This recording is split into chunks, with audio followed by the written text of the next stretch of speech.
Pedro, allí en el capítulo 3, verso 8. Lo leemos en el nombre del Padre, del Hijo y del Espíritu Santo. Dice así la palabra del Señor: finalmente, sed todos de un mismo sentir, compasivos, amándoos fraternalmente, misericordiosos, amigables, no devolviendo mal por mal ni maldición por maldición, sino por el contrario, bendiciendo, sabiendo que fuiste llamado para que heredase bendición. Porque el que quiere amar la vida y ver días buenos, refrene su lengua de mal y sus labios no hablen engaño. Apártese del mal y haga el bien, busque la paz y sígala. Porque los ojos del Señor están sobre los justos y sus oídos atentos a sus oraciones, pero el rostro del Señor está contra aquellos que hacen el mal. ¿Y quién es aquel que os podrá hacer daño si vosotros seguís el bien? Bueno, para poder entender un poco las cartas del apóstol, sí, me decía el ventilador, increíble, hablamos con Gustavo hasta con 2 frazadas y ahora con ventilador prendido, increíble. Pero aún en eso, hablando de los tiempos, tenemos que prestar atención porque ¿cómo hace Dios? ¿Cómo hace Dios? ¿Cómo Dios muda los tiempos? No le pide permiso a nadie, por supuesto. ¿Y cómo hace de un día para otro las cosas? No sé si ustedes por ahí prestaron atención. En 1947, 1948, el pueblo judío, la nación, los esparcidos en todo el mundo de los judíos volvieron a ser nación. De todos los países los llevaron, aún en aviones. Uno de los viejitos que bajó, relatado, había un libro que se llamaba Israel en el tiempo y la profecía. Lo leí una sola vez. Decía que un viejito había bajado en avión y cuando bajó, no sé si había dado cuenta él que lo habían subido ahí, pero cuando bajó ya en Israel, en Tel Aviv, bueno, no sé, bajó ahí en el aeropuerto donde ya estaba allá en Israel, bajó y dijo: ahora entiendo que Dios nos iba a traer en alas de águila. Se cumplía la profecía, pero miles y miles y miles fueron llevados, deportados de todos los países de un día para otro. Hubo una limpieza después de la matanza de Hitler, seguro, y todos llevados a Jerusalén. Jerusalén sitiada, Jerusalén, los enemigos, uno y otro. Esa es la historia de la ciudad de Israel, siempre en batalla, siempre rodeada de enemigos, hasta el día de hoy. Sitiada siempre Jerusalén una y otra vez, por los ingleses, por los árabes, por muchas naciones. En el tiempo de Jesús nosotros vemos, está Roma ahí, Roma gobernando Israel. Y alguien decía, bueno, ¿podrá la nación levantarse en un día? No, Dios lo hizo. No había nada cuando ellos llegaron. No había luz porque los demás extranjeros, cuando se tuvieron que ir, se llevaron absolutamente todo. Todo lo que había se llevaron. Entonces se quedaron sin luz, sin agua, sin correo, sin nada. No existían los celulares como ahora. Ahora, todo eso, ellos lo hicieron en poco tiempo. Maravilloso, para hablar de milagro, de que vinieron de muchas naciones, de casi todas las naciones conocidas, aún de China, vinieron hablando chino, por supuesto. Quiere decir que los judíos chinos venían hablando chino, los judíos alemanes venían hablando alemán, los judíos que estaban acá en Brasil llegaron hablando portugués, y así cada uno de todas las naciones. ¿Cómo hicieron para entenderse? Si muchos habían perdido aún el hebreo. Ese fue uno de los milagros, que se pusieron de acuerdo y comenzaron a reedificar la nación de Israel. Amén. Hasta el día de hoy es una potencia. Nos fijamos, Israel es como Tucumán. No puede haber un pueblito, una nación, no una provincia. Una nación es. Y nos fijamos, no es más grande que Tucumán, creo yo. No sé, fíjense después. Es la historia del milagro. ¿Por qué relato esto? Porque Pedro está hablando a los esparcidos, a los expatriados. Por eso cuando nosotros leemos la carta de Pedro tendríamos que ir un poco a la historia. Nosotros vemos que esta carta se escribe en los 60 años, los primeros 60 años de la historia de la iglesia, 60, 64, 68, no llega a los 70 años. Y él habla a los esparcidos, a los expatriados, a los que fueron sacados de allí de Jerusalén, a aquellos que fueron sacados, que fueron, relata la Escritura, que perdieron todas sus casas, sus bienes, todos tuvieron que dejar, los echaron. Y entonces él escribe estas dos cartas a los expatriados, a su pueblo, a los judíos. Nosotros encontramos que en las cartas de Pablo encontramos que dice, no andemos como los gentiles. Él no dice eso porque él está hablando a su pueblo, él está hablando a los judíos. Por eso cuando se estrechan la mano, hablan con el apóstol Pablo, dice, ellos entendieron que Pablo había sido enviado a los gentiles y que Pedro había sido enviado a los judíos. Amén. Cuando se nombra la incircuncisión y la circuncisión. La circuncisión, el pueblo judío. La incircuncisión, los que no eran circuncidados, el pueblo gentil, nosotros. Y en ese contexto nosotros miramos. Por eso es la insistencia en alentarlo a los hermanos donde su fe era probada. Seguramente todavía ni siquiera se cumplieron los 70 años. Nosotros cuando vamos a la historia, ¿qué vemos? Que el general Tito entra recién a los 70 años a destruir Jerusalén. Quiere decir que cuando Pedro estaba escribiendo esta carta, los sacrificios, los sacerdotes, los sumos sacerdotes, Jerusalén con todas sus fiestas, todavía estaban ahí. Los que quedaron, como siempre quedaba un remanente. Pero el templo todavía estaba de pie. Después, cuando vemos la historia, después de los 70 años, entra el general Tito, un romano, entra allí y destruye absolutamente todo. Esto van a encontrar en el historiador Josefo, que es un judío también. Si usted se interesa por esto, es para leer, es para indagar, es la historia. En realidad es parte de nuestra historia, es nuestro pueblo. Cuando nosotros decimos la fe de Abraham, nos unimos a ellos, nos unimos al pueblo de Israel. El Salmo dice que que oremos por la nación de Israel. Bienaventurados y benditos son aquellos que oran por el pueblo de Israel. Y el apóstol Pedro habla a los expatriados, no como el apóstol Pablo, pero habla acerca de alentarlo, acerca de la fe, que ellos estaban pasando por momentos tremendos. Por eso dice que la fe de ellos iba a ser probada. No como ahora, ellos estaban siendo perseguidos, por eso el contexto es distinto. Perseguidos, donde apoyaban el pie, la gente los corría. Eran judíos.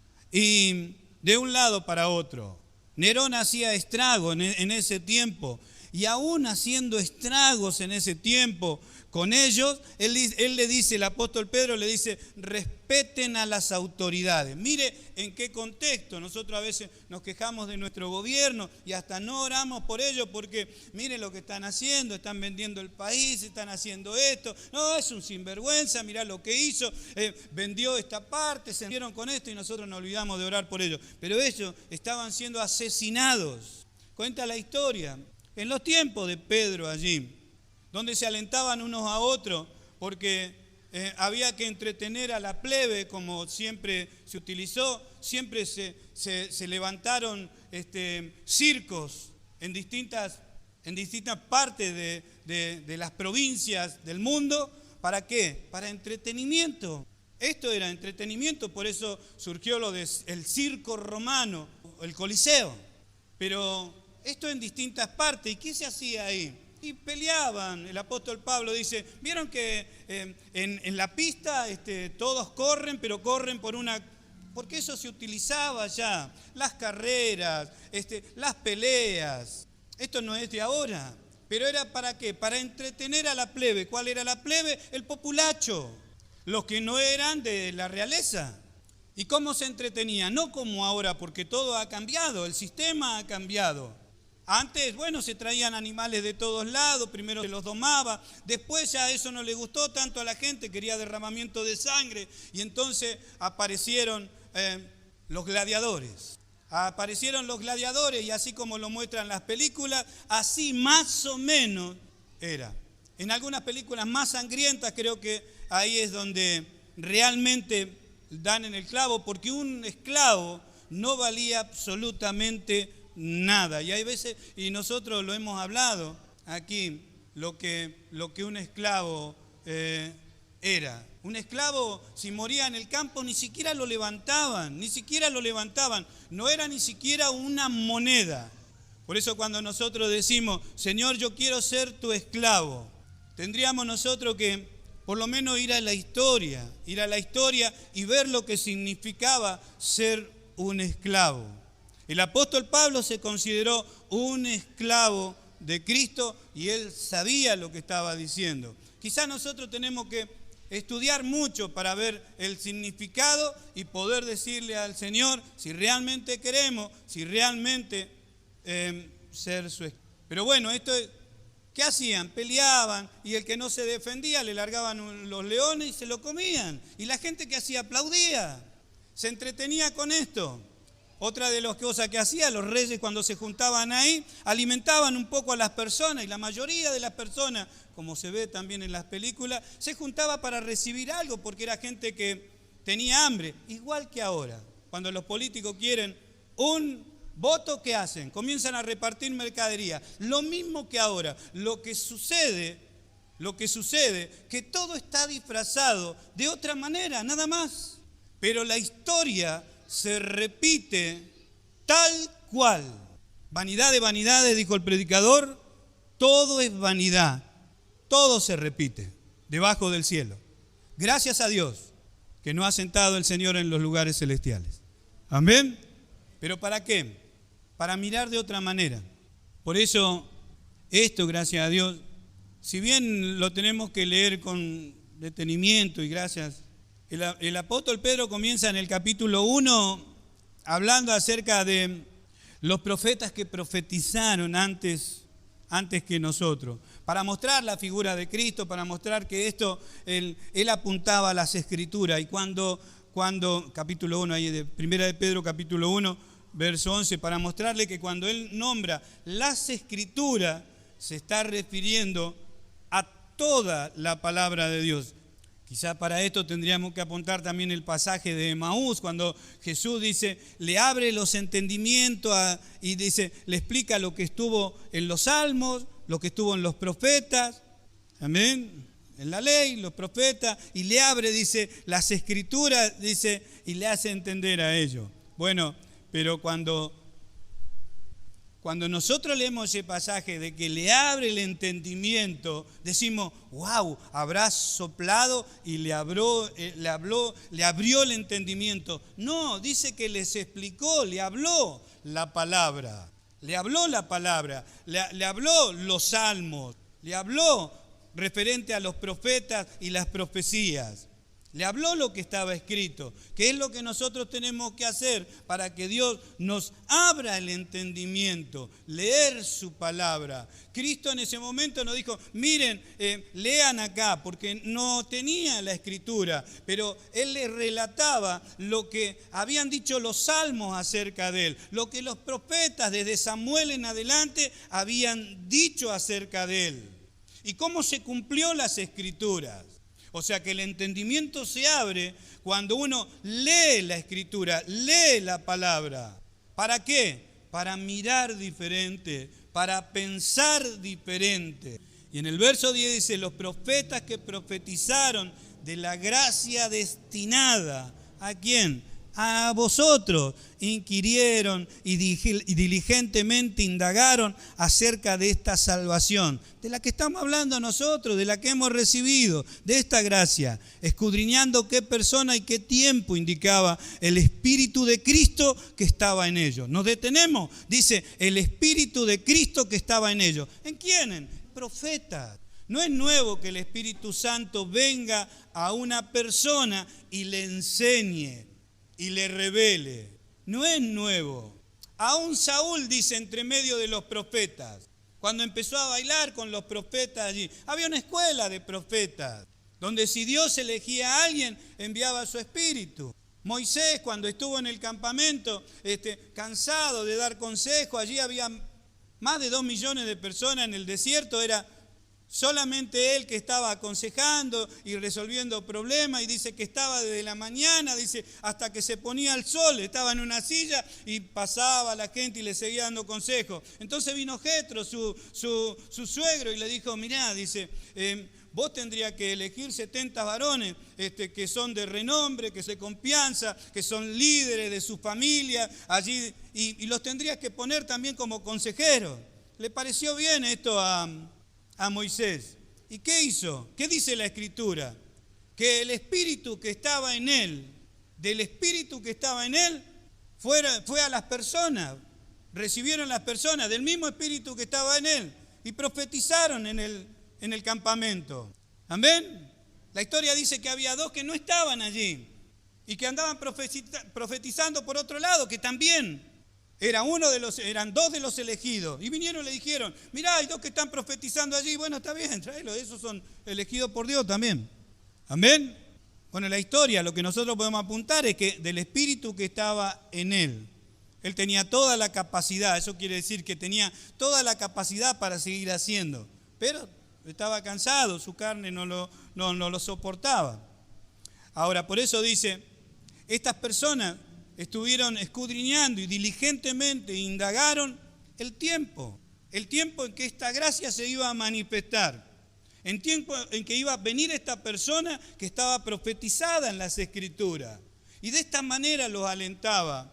No era sencillo el tiempo que estaba sucediendo, los hermanos estaban siendo perseguidos, todos lo habían abandonado, se habían quedado con sus casas, los que quisieron quedaron como esclavos. Fue un desastre lo que ocurrió, pero en el camino el apóstol les manda estas cartas. Escudriñando dice qué persona y qué tiempo indicaba el Espíritu de Cristo que estaba en ellos, el cual anunciaba de antemano los sufrimientos de Cristo y las glorias que vendrían tras ellos. Seguramente el Salmo 22, Isaías 23, o sea, lo que estaba escrito. Amén. A esto dice que se les reveló que no para sí mismos, sino para nosotros, administraban las cosas que ahora os son anunciadas por los que os han predicado el Evangelio por el Espíritu Santo enviado del cielo. Cosas en las cuales anhelan mirar los ángeles. Esto es algo maravilloso para nosotros también enterarnos en este tiempo, que los ángeles no fue para ellos. Ellos no pudieron revelar estas cosas. Les fue velado a ellos. Nosotros conocemos un pasaje en la casa de Cornelio, cuando se le aparece el ángel. Dice que el ángel se le aparece porque Dios se agradó de sus limosnas y de todo lo que hacía, cómo él hacía una buena vida y realmente estaba preocupado por el pueblo judío. Pero era un romano y se le apareció un ángel. Le dijo: Cornelio, tus oraciones, tus ofrendas han sido reconocidas en el cielo, han subido delante de Dios. ¿Y qué esperaba con él? Y que le dijera algo, algo que lo iba a salvar, algo que lo iba a llevar hacia Dios. Le dice: ve a buscar a Pedro, él te dirá las palabras de esta vida. Y eso para nosotros tiene que ser un aliento. Estas cosas anhelan mirar los ángeles, cómo nosotros nos movemos, cómo nos hacemos cargo de lo que nos ha sido revelado y cómo nosotros somos los portadores de este mensaje y de esta revelación divina para las personas. Parece muy grande, pero esto se nos ha concedido a nosotros. El ángel, teniendo más fuerza, dice, y más gloria, no pudo predicarle el evangelio. Sin embargo, ellos habían visto lo que había sucedido en la cruz del Calvario, pero no se lo podían decir a nadie. No era para ellos, era para nosotros. Amén. Era para nosotros. Dice, y estos que indagaron, y estos que se preocuparon, y estos que trabajaron, dijeron, el Espíritu le dijo, no es para ustedes. Y ahí también nosotros tenemos que prestar atención. Por eso el apóstol Pedro le decía, miren los padecimientos, esto lo están padeciendo los hermanos en todo el mundo, le dijo el apóstol Pedro en esta carta. Dice, que no los sorprendan estas tribulaciones, estas pruebas, que no venga como una sorpresa. ¿Por qué? Porque nuestro Señor Jesucristo dijo que el mundo iba a estar en contra de ustedes. Que no venga como una sorpresa. Serán aborrecidos por causa de mí, dijo el Señor. Amén. Entonces los instaba como diciendo, miren, esto ya sucedió. Hubo gente que tenía la revelación, pero no era para ese tiempo que el Señor iba a venir, que iba a morir por ello. Pero a esto se le reveló. ¿Qué tiempo? ¿Qué persona? ¿Cómo se iban a dar los acontecimientos? Hoy nosotros también podemos indagar. Vemos los acontecimientos allá afuera, podemos advertir. De eso algo hemos hablado y hemos oído. Podemos advertir. Lo que ha agregado a lo que era la enseñanza es que si Cristo moría cuando era bebé no podía pagar el precio. No podía pagar el precio como un bebé. ¿Por qué? Y por eso el ángel lo guardó. Dios lo guardó a través de ángeles. ¿Por qué? Porque si él moría en ese tiempo cuando era bebé, no iba a morir otros pecados. El precio no alcanzaba.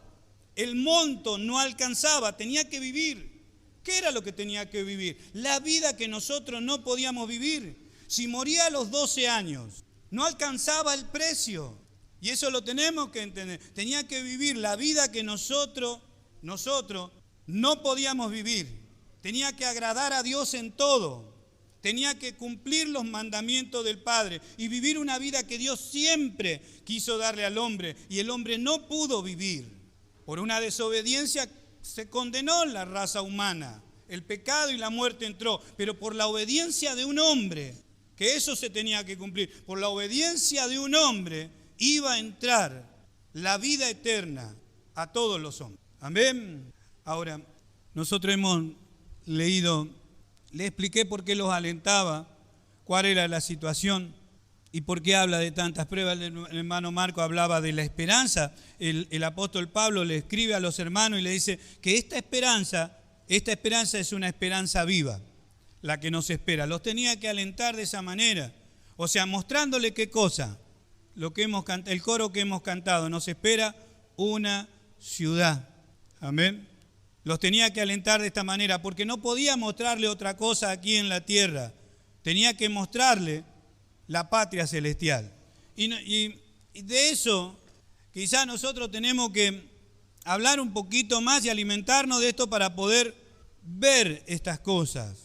Porque si nosotros no las hablamos, si nosotros no leemos la Escritura, va a ser muy difícil ver lo que no se puede ver. Lo podríamos cantar, no mirando las cosas que se ven, porque perecen. Creo que hoy el pastor Raúl, hablando acerca de la gloria venidera, también habló parte de esto. ¿Cómo hacemos para no mirar lo que se ve y ver lo que realmente no se ve? No mirando nosotros las cosas que se ven. ¿Cómo hacemos? Si las cosas que se ven las podemos mirar, pero ¿cómo hacemos para ver las cosas que no se ven? Y eso nos está hablando acerca de la fe, que nos muestra la esperanza de gloria que nos espera en la patria celestial. Por eso habla de una promesa, de una patria, de un reino inconmovible. Amén. Que lo necesitaban los hermanos, lo necesitaban. Estaban pasándolo realmente mal. Entonces le dice, finalmente, sed todos de un mismo sentir, compasivo, amando fraternalmente, misericordioso, amigable. Si ellos no se alentaban, ¿quién los iba a alentar? Entonces le habla acerca de esta manera. Lo necesitaban. Yo he hablado también en estos días, también con Marco, nos agarramos en grandes discusiones, pero porque nosotros nos descuidamos. Yo le dije, nos descuidamos. Yo no sé si me pasa a mí ahora que soy viejo, veo las cosas de otra manera, leo las cosas de otra manera y no me olvido de aquellas cosas que el Señor ha mostrado. Por ser, ¿cómo alguien puede olvidarse que las tinieblas acerca de... Cuando dice las cosas de afuera, ¿a qué se refiere? Primero, pero porque por ahí uno entiende que todos entienden. Yo creo que por ahí uno lo que dice da un ejemplo y todos lo entendemos. Y sin embargo no es así, no todos entienden. Hasta que alguien hace la pregunta. Bueno, entonces le dije, bueno, las tinieblas de afuera, o sea, cuando digo las cosas de afuera, estoy hablando de las tinieblas, del mundo. ¿Cuándo viste el pasaje donde dice, atarle de pies y manos y echarle en las tinieblas de afuera? Bueno, esto lo dijo Jesús. Esas son las tinieblas de afuera. ¿Y qué es acá adentro? El reino de Dios, el reino de Cristo, la luz, un reino de luz, un reino donde se puede ver esta vida. Un reino donde podemos ver nosotros la vida que teníamos. Y un reino que podemos ver lo que realmente hoy tenemos. Por eso Te es necesario nacer de nuevo. ¿Para qué? Para que puedas ver y también para que puedas entrar. Si no, no se puede, no puedo ver, no puedo hablar de lo que tengo y de lo que hay. Y tampoco puedo hablar de las tinieblas de afuera. Y no me tengo que olvidar que no solamente yo estaba allá afuera, sino que lo que hay afuera todavía existe, no que ya pasó. ¿Y qué es lo que hay afuera? ¿Qué es lo que tenía que advertir el apóstol Pedro? ¿Y por qué los tenía que alentar de esta manera? Porque no solamente había enemigos que los querían apresar y los querían matar, solamente eran judíos, sino porque en las tinieblas, como dice allí en el capítulo 6 de la carta a los Efesios, el apóstol Pablo dice, no tenemos lucha contra carne y sangre, sino contra potestades. Y ahí da una lista de las cosas que están en las tinieblas. ¿Y por qué las habla? ¿Por qué Dios me las muestra? Para que yo no salga como si eso no existiese. En esta carta el apóstol Pedro le dice, miren, dice, el diablo anda buscando a quien devorar. Creo que en el mismo tiempo vamos a estar leyendo algo de eso. Y lo dice el apóstol Pedro a los hermanos. O sea, no solamente que estaban siendo perseguidos, no solamente que estaban siendo, si lo agarraban los mataban, tenían que muchos de ellos vivir en cuevas, totalmente, de un lado para otro. Y encima le tenía que decir, pero algo que era real, algo que por ahí nosotros, en nuestra alegría, en nuestro gozo o en nuestra ignorancia, creemos que el diablo ha sido atado. Mentira, él va a ser atado en el milenio, pero hoy está buscando ¿qué cosa? A quien devorar. Y el apóstol Pedro, por más mal que estaban pasando los hermanos, los tenía que advertir, como diciendo, Pedro, algo más, soguita, un aliento. No, le decían, miren, cuídense, el diablo anda buscando a quien devorar. Otra vez el diablo. Sí, pero ustedes resístanlo firmes en la fe, firmes en lo que hemos creído, porque no se nos ha dado esta revelación siguiendo fábulas artificiosas. Pedro lo dice, sino como viendo su majestad, como diciendo, yo estuve presente en el Monte Santo cuando Él se transfiguró delante de nosotros. Y le estaba alentando y diciendo estas cosas que no aparecen en todas las cartas, no aparecen en toda la Escritura, pero Él lo vivió, estuvo ahí en carne propia. Nos alentaba de esta, como diciendo, el Nazareno, que empezó así, que hizo tantos milagros, es Dios en carne. Confíen, va a venir nuevamente, va a venir a buscarnos. Y si alguien nos saca esta vida, si perdemos esta vida en el camino, hermano, va a haber una resurrección, va a haber una resurrección de justos. Y Él se va a llevar a su pueblo. Los tenía que alentar a los hermanos, pero también le tenía que mostrar la realidad. En el capítulo 4 dice, puesto que Cristo ha padecido por nosotros en la carne, vosotros también armaos, dice, como diciendo, ustedes, no piensen en esto. Me voy a armar, voy a andar con la espada para todos lados. Armados, dice, del mismo pensamiento, como diciendo, que este pensamiento sea como un frontal. Que así Cristo padeció en la carne, fue torturado, golpeado, perseguido. Armados del mismo pensamiento, como en su mente, en las tinieblas, y no porque no solo experiencia mucho, sino más allá de la experiencia, Escritura lo dice. Y entonces vieron cuando, con cuidado, no tentar, porque salir apresuradamente es tentar, encomendarse, Señor, amén. Dice, pues quien ha padecido en la carne terminó con el pecado. Quien ha padecido en la carne. Nosotros, ¿cuánto hemos padecido? Yo sé que Él está con cantar, ni siquiera quería recurrir a todo lo que estaba anotado, muchos pasajes acerca de lo que estamos hablando, y sin embargo lo dejé de lado allí, me vine solo. Yo quiero amarte en la carne, para no vivir conforme a la concupiscencia de los hombres, sino conforme a la voluntad de Dios. Para eso tenemos que leer la Escritura, que Dios nos ilumine. Creo que el conocimiento lo da Dios. Como la planta, yo le dije a ustedes, me paré acá con la planta. Yo me doy cuenta, ¿planta crece o no? Solamente la riego, le echo un poquito de tierra, abonada, pero me doy cuenta. O sea, y me doy cuenta si se seca, se seca o no, crece o no crece. Bueno, así también nosotros tenemos un espejo en la Escritura para darnos cuenta de estas cosas. Amén. Gloria a Dios. En el capítulo 5 ya Mire cómo sigue con el mismo pensamiento, está trazando prácticamente la misma línea en el verso 5. Igualmente, jóvenes, está sujeto a anciano, y habla de anciano en años. ¿Dónde lo encontramos? En el verso 1, para que nos demos cuenta que está hablando de una persona anciana de verdad, no anciano, declarado anciano. Ruego a los ancianos que están entre vosotros, yo anciano también con ellos. Amén. Yo anciano también con ellos. ¿Qué le dice allí? Ustedes apacentar la grey de Dios, no por fuerza, no teniendo señorío sobre ella. Amén. Esas palabras son hermosas porque es como alguien que ha alcanzado, alguien que ha alcanzado un crecimiento y un amor por la obra del Señor. Dice, testigo de los padecimientos de Cristo, participante de la gloria que será revelada. Muestra como diciendo, nuestra esperanza está más allá. Apacentar la grey de Dios que está entre vosotros, cuidando de ella, no por fuerza, sino voluntariamente, no por ganancia deshonesta, sino con ánimo pronto. Por eso hay que los que predican, los que enseñan y aún los pastores ruegan a la congregación que oren por ellos. Amén, para que lo hagan con ánimo pronto, lo hagan con alegría, para que todos gocemos de esa bendición. No como teniendo señorío, reconociendo que el dueño de todo, ¿quién es? El que pagó el precio. Amén. Sobre lo que están a vuestro cuidado, sino siendo ejemplos de la grey. Y cuando aparezca el príncipe de los pastores, vosotros recibiréis la corona incorruptible de gloria. No olvidemos que hay una corona. ¿Ve? Hay una corona incorruptible. Entonces muestra la línea de pensamiento igualmente jóvenes.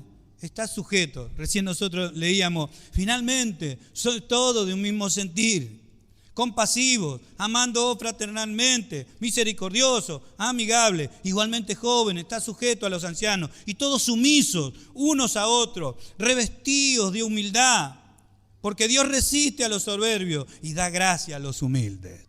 Humillaos pues bajo la poderosa mano de Dios, para que Él los exalte cuando fuere tiempo. Y esto por ahí yo quiero aclarar. Yo en un tiempo, cuando oí este mensaje de humillados bajo la poderosa mano de Dios, bueno, todos decíamos la mano de Dios, los 5 dones. Hoy puedo decir, en años ya entrado, de que cuando dice humillados bajo la poderosa mano de Dios, es humillarse ante lo que está escrito, ante su voluntad. Amén. Humillarse ante la voluntad de Dios. Porque, ¿qué es lo que hicimos? Nada. Ayer hablábamos, ni siquiera hemos levantado la mano para... Dios nos llama misericordia de nosotros. Gracias a Dios, que antes de la fundación del mundo, nuestro nombre ya estaba anotado. Es un privilegio. Entonces, humillados bajo la poderosa mano de Dios. ¿Para qué? Para que los exalte cuando fuere tiempo. Por eso debemos crecer. Ayer finalizábamos la reunión diciendo... Debemos llegar a la perfección en cuanto a la tarea que tenemos que hacer. Y Marco decía, pero ¿cuál es la tarea? Es muy difícil a veces hacer aquello, vos tenés que hacer aquello, vos tenés que hacer aquello. Y sería muy fácil, porque yo los nombraría y diría, usted tiene que hacer esto, usted tiene que hacer el otro. Y ya tenemos tarea para todos. El problema es cuánto tiempo usted lo va a hacer si yo lo señalo. En realidad, lo tiene que descubrir usted. Yo no creía que Dios me iba a separar para que yo sea un pastor. Nadie quiere ser pastor en este tiempo, oportunidad. Tanto trabajo, dedicación, que haga esto, que haga el otro y que siempre esté. No, por favor. Ahora, ¿vieron? Ser separado. Es como que Dios lo agarra, sí que usted se dé cuenta, porque a veces lo mostramos como un ejemplo diciendo, Dios, autoridad, el poder, claro, me agarra de la oreja y me pone en un lugar donde yo no quiero. No, Dios me sedujo. Jeremías dijo, me sedujiste. Porque yo estaba a punto de dejar, yo estaba a punto de rajar para otro lado, pero me sedujiste. Más fuerte fuiste que yo. Yo me quise resistir, pero me venciste. Eso tiene que ocurrir en cada uno de nosotros. Porque nadie nos puede decir a nosotros, esta es tu tarea, acá tenés que hacer. Debemos alcanzar el crecimiento. Lo que dice la Escritura es la perfección para llegar a ser el modelo que va a ser utilizado por Dios en cada lugar del cuerpo. Yo le puedo ayudar con alguna experiencia, poca por supuesto, porque los años siempre van a ser pocos. 2000 años fueron pocos. No sé cuánto resta todo. Yo le puedo ayudar en estos años que Dios me ha mostrado algunas cosas y tuve alguna experiencia y tengo algún conocimiento. Hasta ahí nomás. Le puedo ayudar, pero no le puedo decir qué tarea el Señor tiene para usted. Usted tiene que alcanzar, porque si no, no se va a dar cuenta. Es como una criatura. No sabe ni siquiera en qué colegio lo van a poner, ni con quién se va a casar, ni cuántos hijos va a tener. ¿Por qué? Y porque no llegó al crecimiento.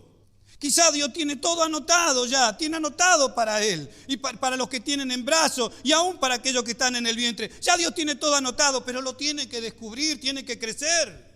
Así también en la iglesia, así también en el Señor. Tiene que crecer, porque si no, no se va a dar cuenta, no va a poder ver, no va a poder sentir. Amén.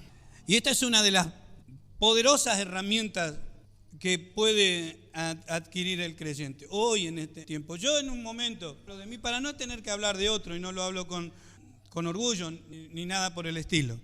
Yo en un tiempo yo me enfrentaba a cualquiera con el conocimiento que el Señor me había dado y realmente cometí muchos errores yendo a predicar a otro lado porque creía que realmente Dios no había revelado la verdad y esta palabra de la gracia para mí era algo tan tremendo, era como una explosión dentro de mi cabeza y en mi corazón, ni le cuento ni le digo.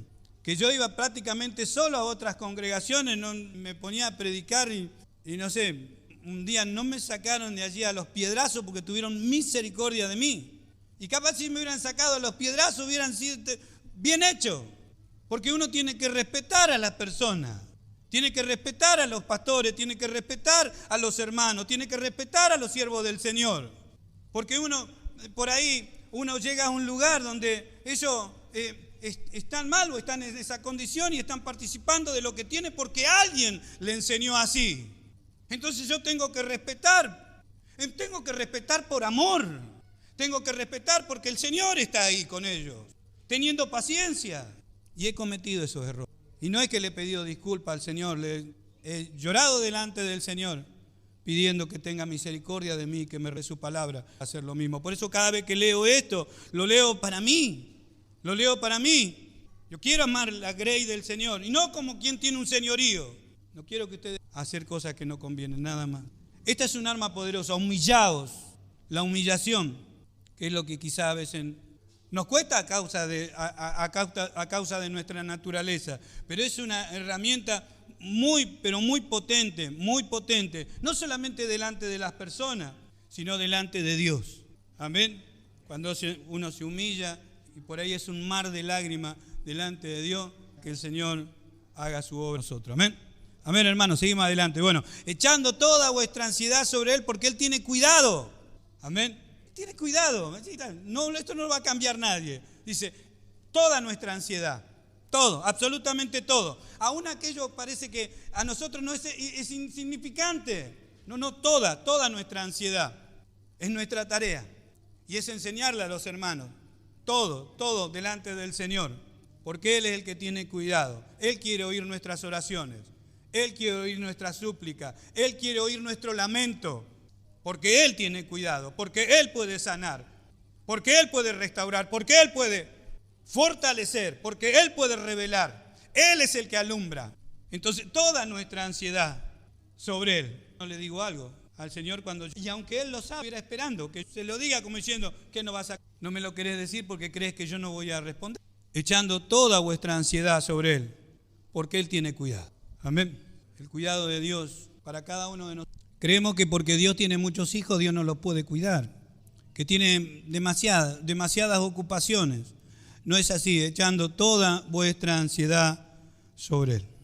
Y este versículo que es, sed sobrios y velad, aunque habla de una estabilidad emocional y una persona equilibrada, la sobriedad, nos está hablando de que esto no es una sobriedad, una estabilidad humana. Está hablando que únicamente la sobriedad que dice aquí en las Escrituras es por las Escrituras. Por las Escrituras. Una comparación le voy a dar. Uno de los ejemplos nomás porque para no ser tan largo. Dice, todo me es lícito, no todo. Para eso necesitamos sobriedad. Para eso necesitamos un conocimiento, para ser equilibrado.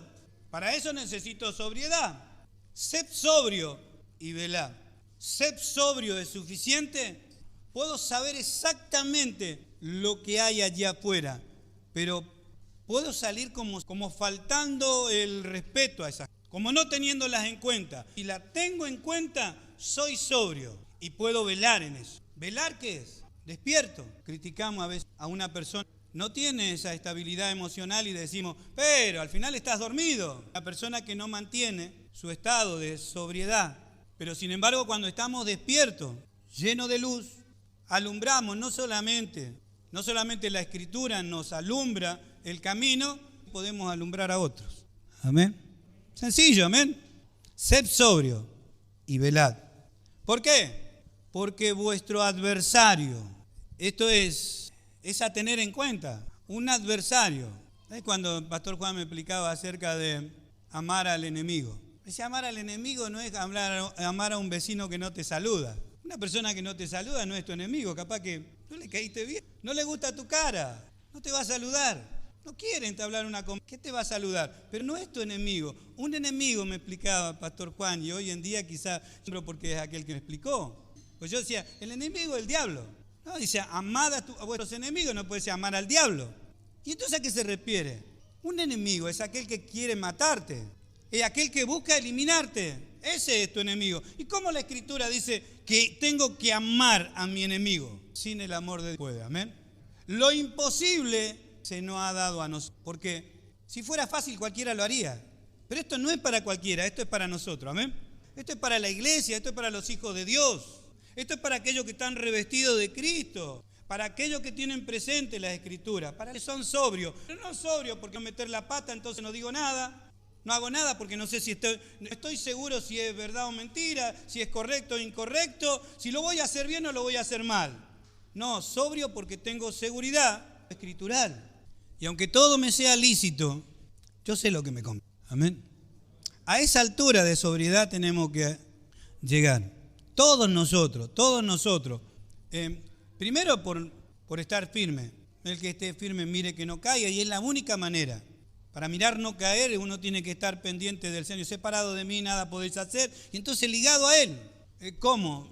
Y nos ha enseñado el Señor en oración, leyendo su palabra.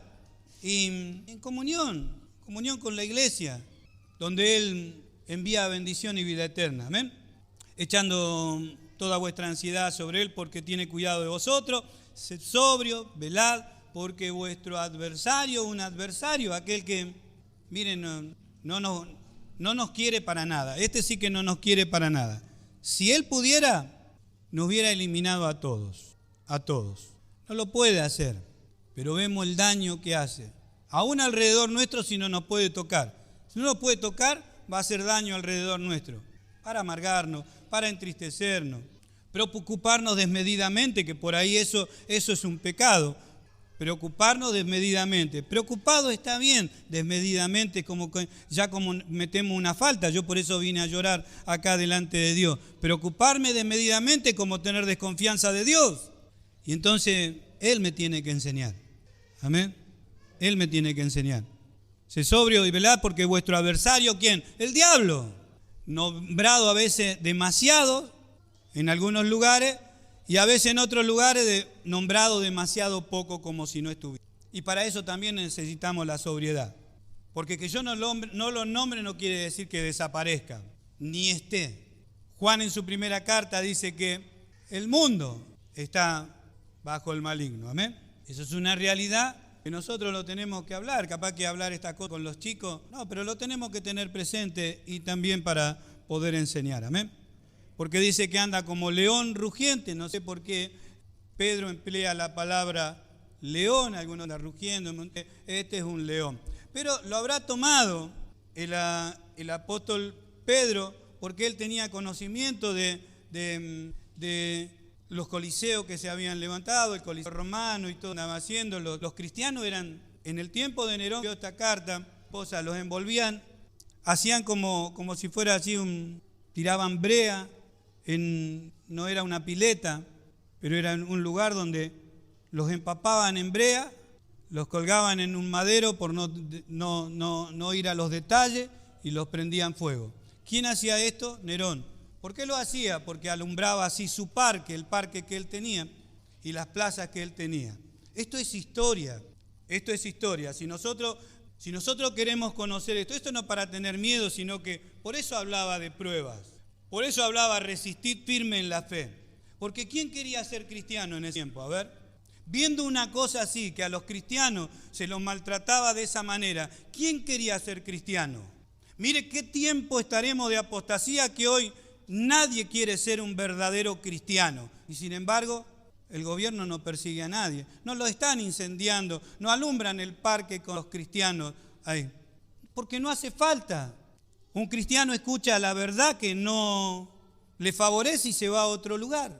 Entonces no hay una persecución como Pedro le estaba, en el tiempo de Pedro, y le estaba alentando a los hermanos. La situación era otra, el contexto. Por eso yo le decía a ustedes que hay ejemplos que me dan vergüenza por no ir a la historia y mostrarle el contexto.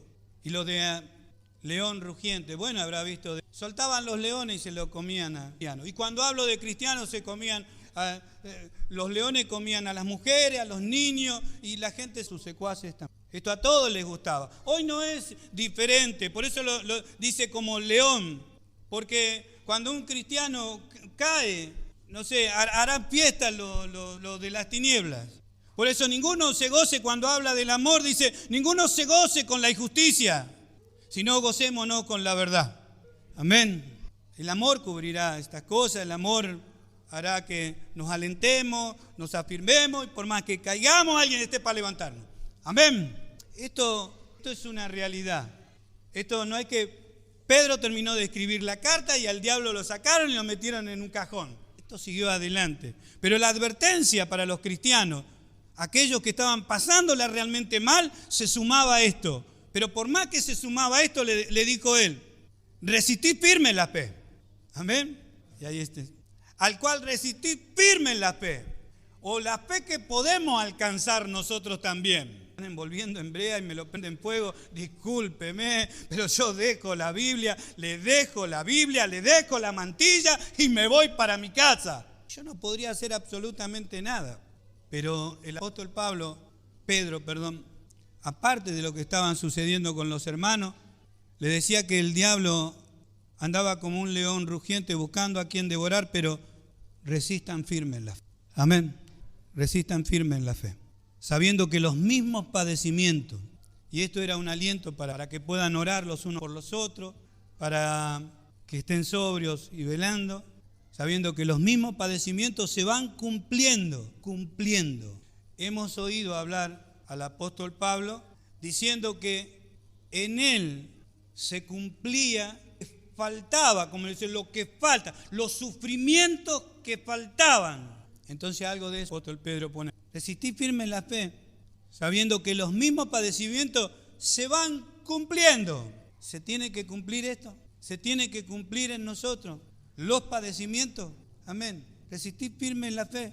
Se van cumpliendo estos padecimientos en vuestros hermanos, en todo el mundo. No solamente en Gualeguay, no solamente en todo el mundo. Del diablo vimos ahí en el de Job diciendo, ¿de dónde viene? Le dijo Dios. Y hasta que Dios no le preguntó, él no habló. O sea, no tiene autoridad para ir a hablar primero delante de Dios. ¿De dónde viene? De recorrer la tierra. Ah, él puede recorrer la tierra, sí.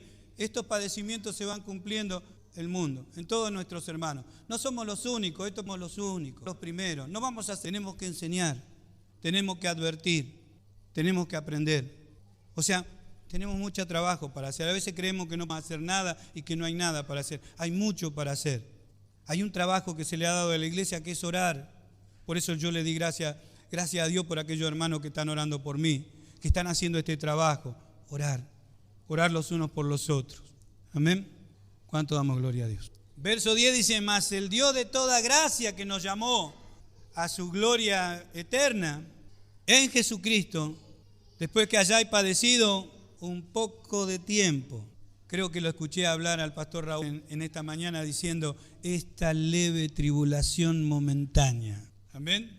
Cuando dijo, esta leve momentánea. Y Pablo, así como Pedro, estaba mirando la persecución de los cristianos. Y decía, leve tribulación momentánea. Porque es un lapso de tiempo en el cuerpo, nada más. En aquellos momentos ellos podían mostrar. Podían mostrar porque no se podían reunir. ¿Dónde iban? A una cueva, todos los riesgos, arriesgando sus vidas. O sea, nadie arriesgó la vida para... Se nos ocurrió y fuimos, pero nadie arriesgó.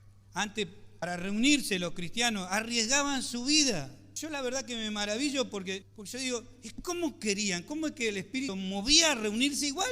Películas donde yo vi acerca de los cristianos, bueno, que era ya no era en este tiempo, que hacían una especie de pescadito en el suelo y el otro se daba cuenta que era un cristiano y se arriesgaba a poner esa señal que era para manifestarse como un cristiano, para decir que era un cristiano, porque creía que el otro podía ser un cristiano.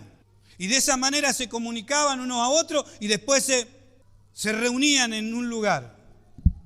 Allí creo que en Italia, en la Roma allí, existen las catatumbas. Esto también lo escribe, lo anota y después hay libros que hablan esto. Miles de cristianos murieron allá. Hay cementerios allá abajo con nombres, lo que maravilla a los arqueólogos. Dice, algunos con falta de ortografía, quiere decir que no eran todos eruditos, nobles, eran algunos también, pero personas que nacieron y murieron ahí, eran cristianos.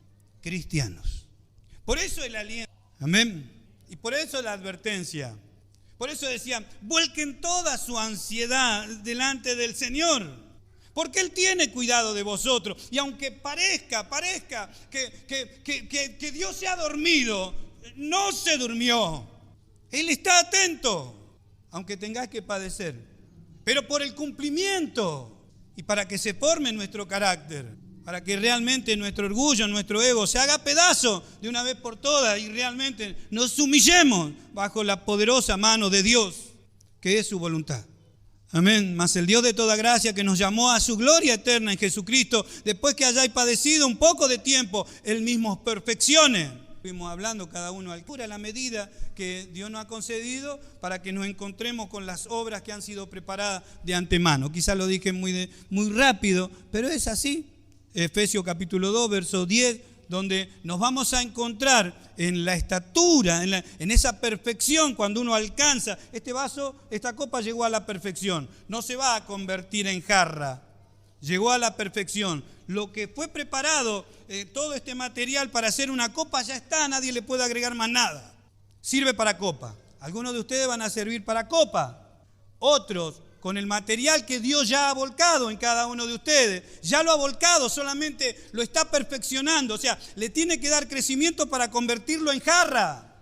Y más de jarra no va a pasar, porque el material que ha volcado en nosotros se tiene que formar nomás.